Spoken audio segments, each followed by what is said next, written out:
A Life Without Walking: How a Poor Boy Gave a Millionaire's Daughter a Miracle. The Hart Mansion stood at the edge of the city, a vast estate surrounded by tall iron gates and guarded lawns. To outsiders, it was a symbol of wealth, power, and a life free from worry. Inside those walls, the air was quiet, almost too quiet. At the heart of the mansion lived Isabella Hart, the only daughter of Charles Hart, one of the richest businessmen in the country, a man whose name opened doors everywhere. Isabella's childhood had been filled with luxury: silk dresses from Paris, diamond hairpins and golden lockets. But behind her delicate beauty lay a truth that wealth could never erase. She had never walked a single step in her life. From the moment she was born, her legs had been paralyzed. Doctors visited from all over the world carrying leather cases filled with instruments and hope. They tried treatments, exercises, even new medicines, but nothing worked. The verdict was always the same: she may never walk. Her mother had passed away when Isabella was very young, leaving Charles to raise her alone, giving her everything he could buy, except the one thing she wanted most. Isabella's days followed the same rhythm, quiet and slow. She would wake early, the sunlight spilling across her large bedroom with pale cream curtains. A nurse would help her dress, brushing her long brown hair until it shone. Tutors came daily to teach her literature, art history, and science. Sometimes they stayed for tea, sometimes they left quickly, their smiles tinged with pity. But Isabella noticed everything: the way their eyes shifted to her motionless legs, the way their voices softened when they spoke to her. Her wheelchair became her constant companion, moving silently across the polished marble floors. She loved the mansion's library, where shelves reached the ceiling and ladders slid on rails. Books were her escape, worlds where she could run through forests, climb mountains, or dance under the stars. Yet no story could erase the ache inside her. Most afternoons, she positioned her chair near the tall bay window in her bedroom. From there, she could see the street outside the gates. She watched neighborhood children chasing each other, their laughter carrying in the breeze. They ran barefoot in the summer sun, their feet kicking up dust. In winter they built snowmen, their cheeks red from the cold. She never joined them, never felt the grass beneath her feet or snow melt in her hands. The window became her connection to a life she could never touch. Sometimes she pressed her palm against the glass, pretending she could step outside. She imagined herself running alongside them, hair flying, heart pounding. But the moment always faded, replaced by the unchanging reality of her chair. Her father rarely had time to sit with her during the day. He was always busy: meetings, phone calls, endless dinners with important people. When he did visit, he spoke to her gently, as though afraid she might break. "You have everything you need, darling," he would say, adjusting the blanket over her legs. She would nod, hiding the truth from him, because how could she explain that everything felt like nothing without the freedom to move? The servants adored her, but even their kindness couldn't fill the emptiness. Sometimes late at night, she would hear the faint hum of the city outside and wonder what it would be like to walk through those streets unnoticed, to be ordinary, to be free. The mansion's beauty began to feel like a cage. Its gold chandeliers, its velvet carpets, its sparkling mirrors. Everything seemed to reflect her image, yet none of it showed who she really wanted to be. Her room, though large and warm, sometimes felt unbearably small. She kept a small box of tea, treasures by her bedside, trinkets from her father, keepsakes from places she'd never visited. Among them was a pressed flower her mother had once given her. She would hold it and imagine her mother's voice, soft and loving. On rainy days, the sound of drops against the window soothed her. She liked to watch the water run down the glass, each drop taking its own path, free to move anywhere. It was freedom in its simplest form, something she envied even in raindrops. When the sun set, the golden light filled her room, casting long shadows on the walls. She sometimes pretended those shadows were her walking, moving about the room. At night, she often dreamed of walking, feet touching grass, earth warm beneath her soles. She could run, twirl, leap into the air without fear of falling. But morning always came. and with it, the stillness of her reality. The world outside moved forward, changing with the seasons, yet inside the mansion, every day felt the same. The same polished floors, the same carved ceilings, the same routines. Sometimes she wondered if she would grow old without ever taking a step. Her father's friends often visited, bringing expensive gifts she never asked for.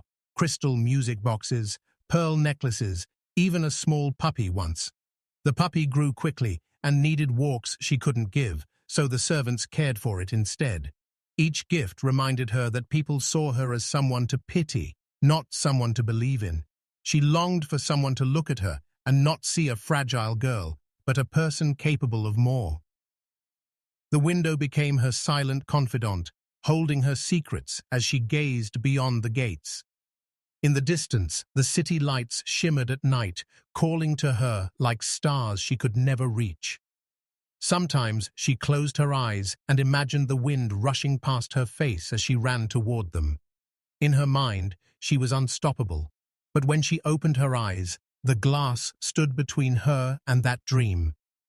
She had learned to hide her sadness behind polite smiles, but deep down, she feared the rest of her life would pass by, like this, watching, never joining.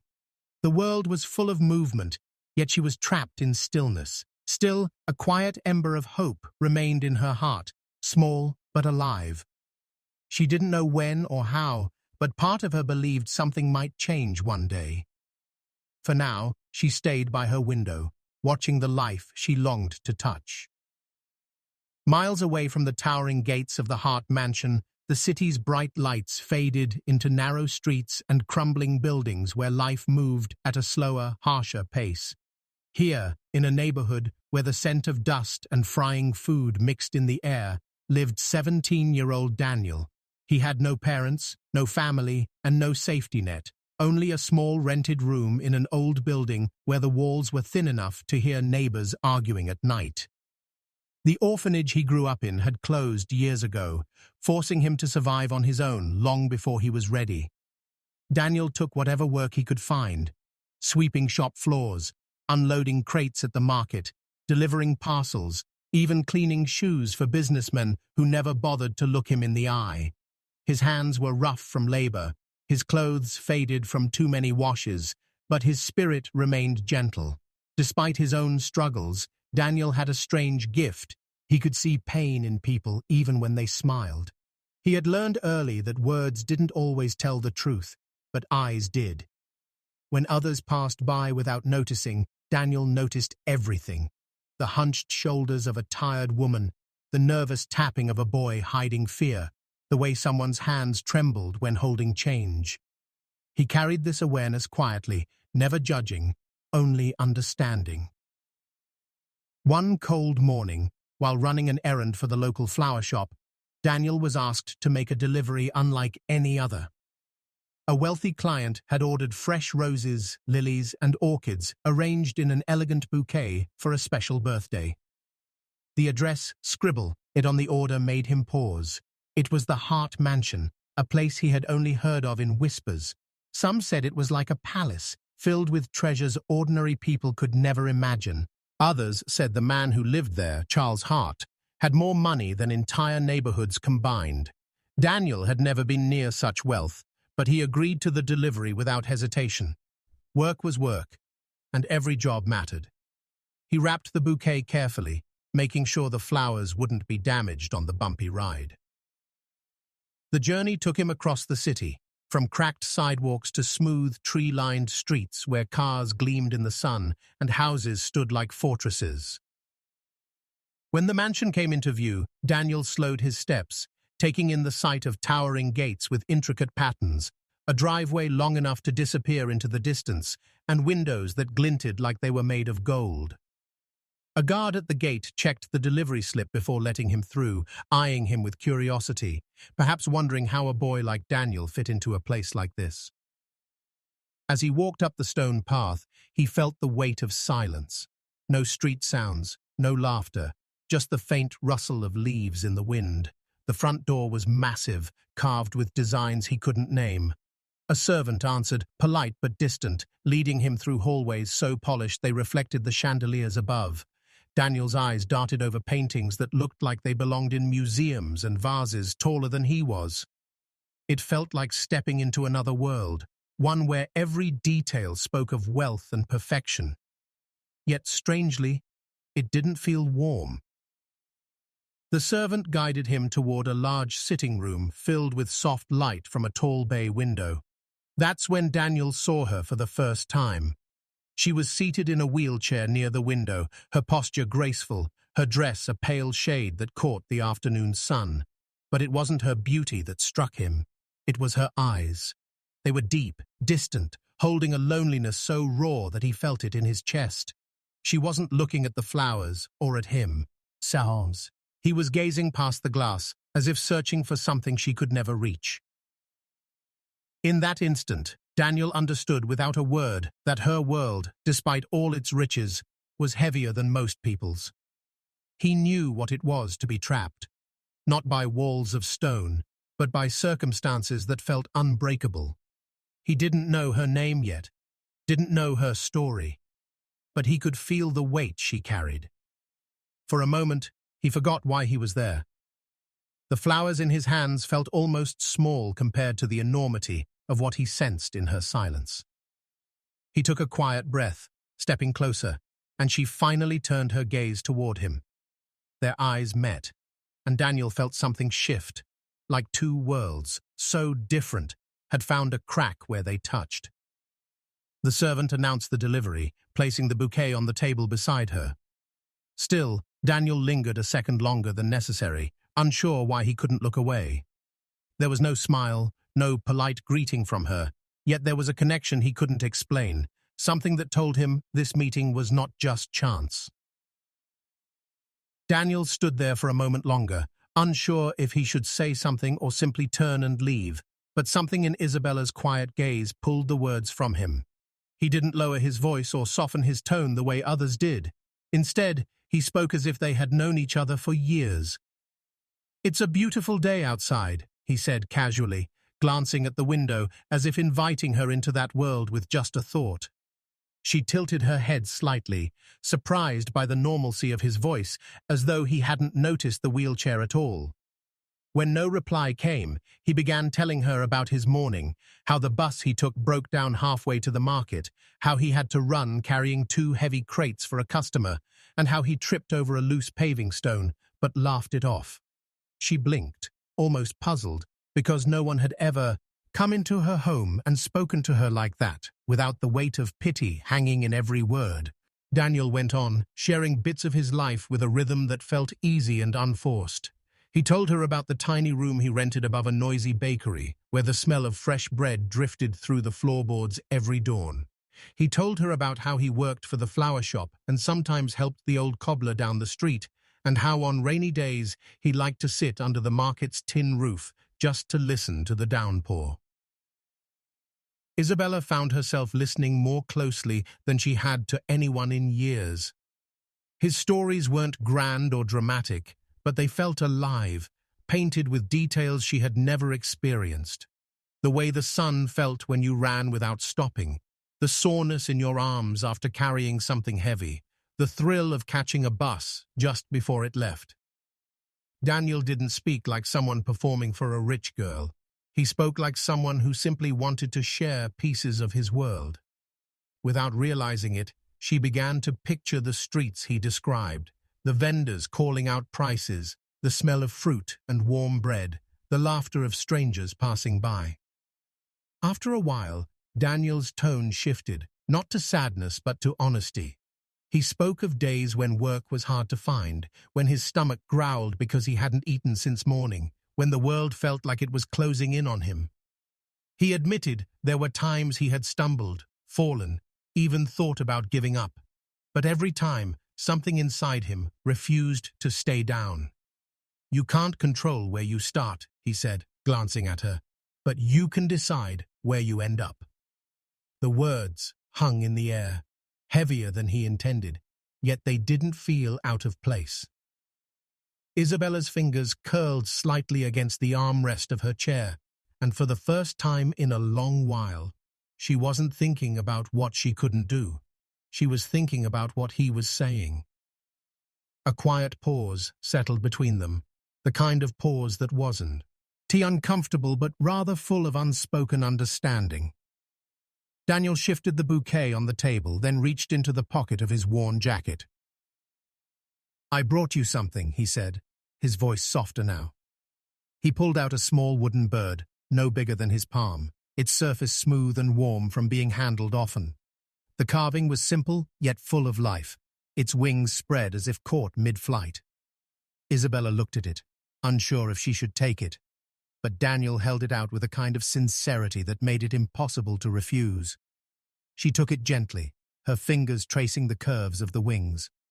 "Did you make this?" she asked, her voice carrying a hint of wonder. He nodded. "When I was younger, I used to carve things out of scrap wood. This one, I thought you should have it." She tilted her head, waiting for him to explain.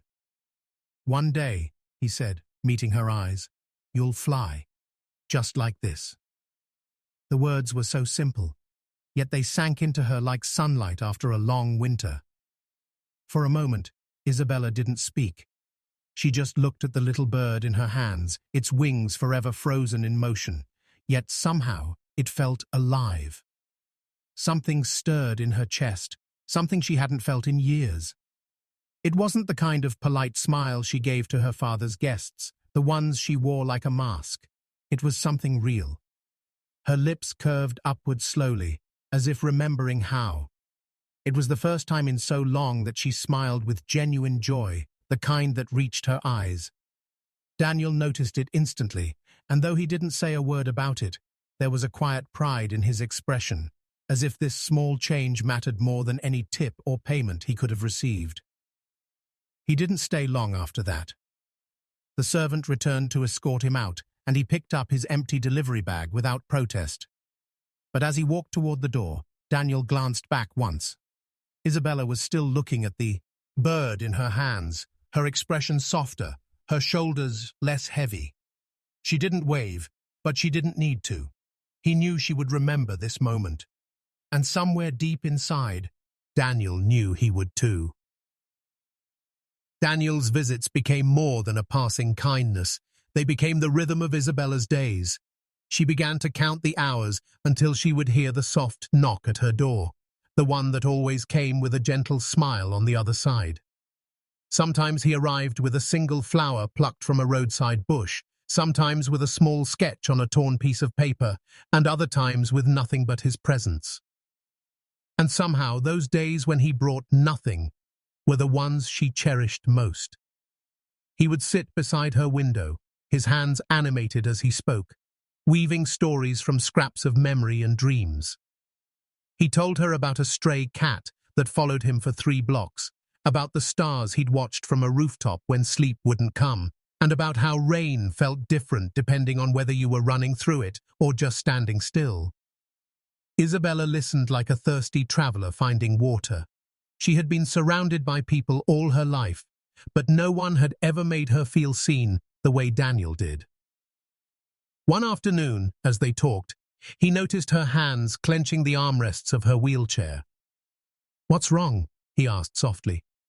She hesitated, then admitted she sometimes dreamed of walking, only to wake up and feel the weight of her legs like anchors. Daniel leaned forward. "Maybe your legs aren't as weak as they've been told," he said. His voice held no doubt, just a quiet conviction. He began showing her small movements, lifting her knees just an inch, flexing her ankles, things the doctors had long given up on. At first, the effort exhausted her. A single attempt left her breathless. But Daniel didn't flinch. "Again," he'd say gently, and somehow she found herself trying again. And again. The days stretched into weeks, and in that time, Isabella noticed something changing. Her mornings were no longer just empty hours filled with books and the VSO. Knew from her window they had purpose. She started keeping track of her exercises, marking each attempt like a small victory. Charles' heart, however, was not pleased. The first time he saw Daniel holding Isabella's ankles to help her move them, his voice turned cold. "You have no business doing this," he said.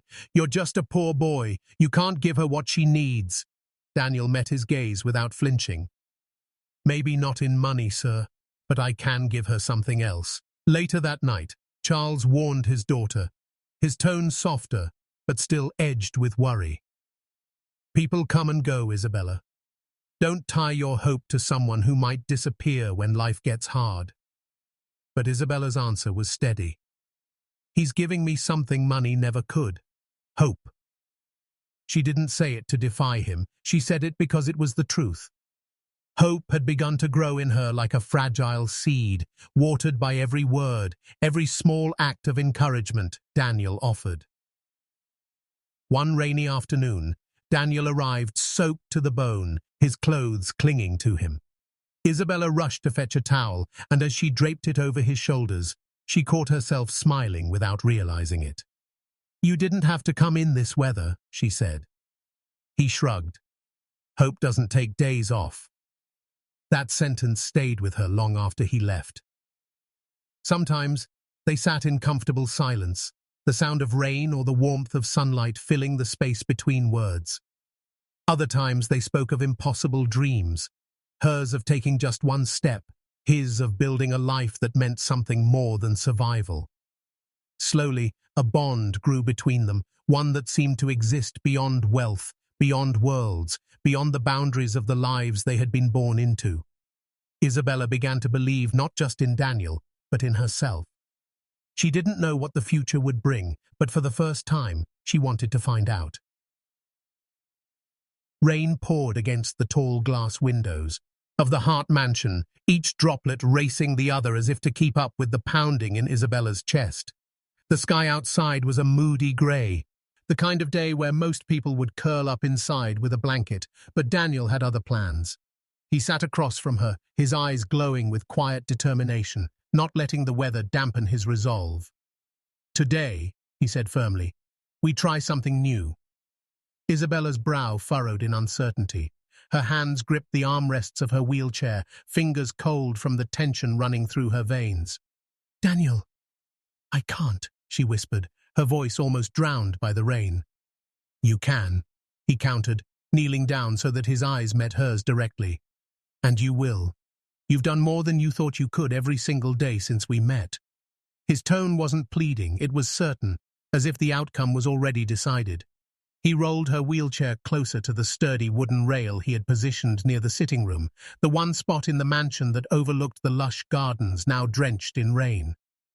Isabella's breath came shallow, fear and hope battling for space inside her. "Hold on to me," Daniel instructed, his voice calm yet firm. She hesitated, but slowly placed her trembling hands on his shoulders. He wrapped his arms gently but securely around her waist, careful not to hurt her yet steady enough to give her courage. The world seemed to narrow down to just the two of them, her rapid heartbeat, his warm presence, and the steady patter of rain against glass. "When you're ready," he murmured.